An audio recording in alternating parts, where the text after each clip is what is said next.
The Atari 2600 just might be the most iconic home console ever released. It debuted in 1977 to moderate success, before finally going on to sell over 40 million units worldwide. Despite such success, the Atari brand doesn't carry the same weight it once did, and gaming tastes have changed quite a bit over the past 40 years. However, some games have aged remarkably well, so on today's episode of 5 Games, I present 5 more good Atari 2600 games.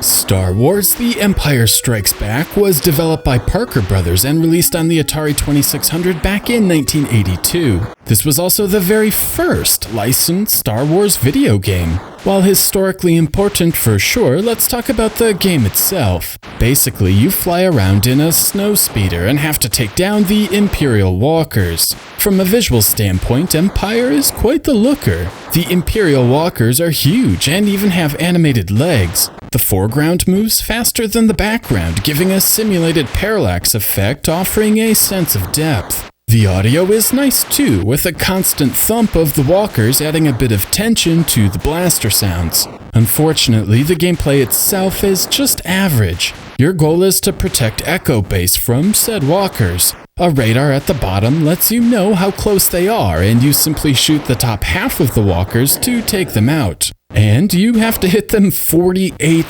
times before they go down. As you wear them down, they do change color, but it's a bit on the tedious side if I'm honest. On the flip side, you'll occasionally get to use the Force, which is the highlight of the game. The classic Star Wars jingle plays in the background, and you become invulnerable, represented by your snowspeeder changing colors. Star Wars: The Empire Strikes Back is a polished game for sure, with an awesome presentation worth the price of admission. I just wish the gameplay offered a bit more depth.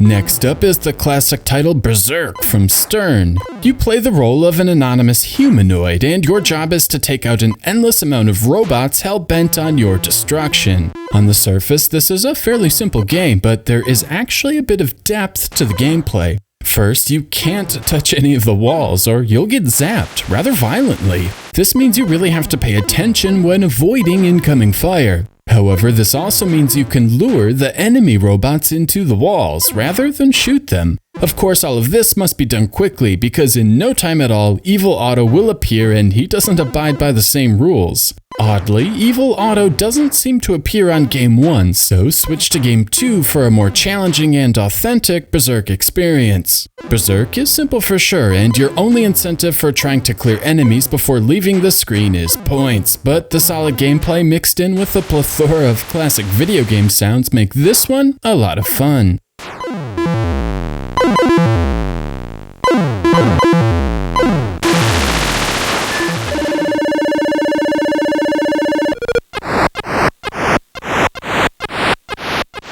Moving on, we arrive at Cosmic Arc from Imagic. The gameplay here is broken into 2 distinct segments. First is a shooting section where you press up, down, left, and right to take down incoming asteroids. Because your ship is so large, you don't have much time to react, making this fairly challenging. After surviving the asteroid storm, you then land on a planet. Here, you leave the saucer in a little shuttle to go abduct a local life form. This section brings a smile to my face, no matter how many times I do it. Your shuttle is equipped with a beam, and you have to shine the beam on a life form. If successful, it will start moving up the beam of light until you finally have it. While performing this action, there is a defense shield that must be avoided. The timing can be tricky, but there is something immensely charming about the whole procedure. Cosmic Arc also does a great job using sound as an integral part of the gameplay. Warning sirens will sound when you need to return to the mothership, and during the asteroid section, the pitch gets higher and higher, letting you know you're reaching the end of the onslaught. Overall, Cosmic Arc is a solid game with great-looking graphics, a cool starfield background, lots of little details, and heaps of charm.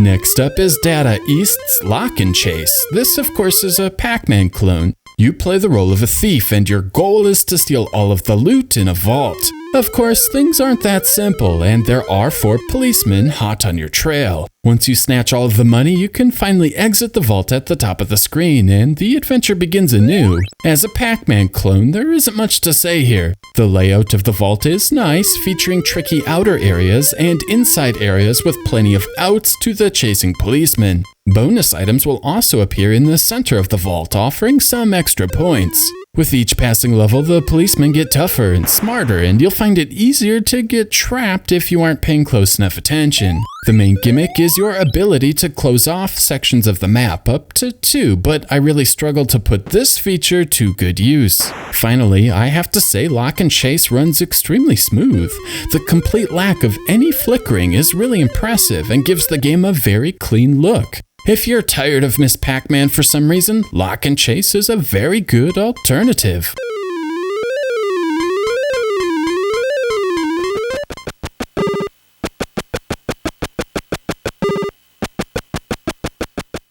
Last but not least is Keystone Kapers, from one of the best developers of the time, Activision. Unlike Lock and Chase, you play the role of the policeman, and your goal is to catch the robber. The setting here is a 3-story department store. The map at the bottom shows your location in the department store, as well as the robbers.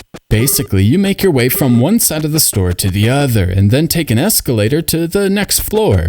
Repeat this process until you finally catch Hooligan Harry. Along the way, you'll need to jump over obstacles as well as duck under others. If you get hit or walk into something, you lose 9 seconds of precious time. Every time you catch Harry, the map restarts and a new obstacle is introduced to the store, making each subsequent journey to catch the bad guy more challenging. In the purest sense, all you are really doing is ducking and jumping, but it makes for a very mesmerizing experience. And this is one of those games where I can really get into the zone and forget the world around me. I should also mention the elevator in the middle of the store. This is also represented on the map at the bottom, but unless the door happens to be open at just the right moment, this mechanic is usually best avoided. Overall, Keystone Kapers is another good Atari 2600 game with nice controls, a high level of technical polish, and super simple, highly addictive game mechanics, making this a must-own for the system.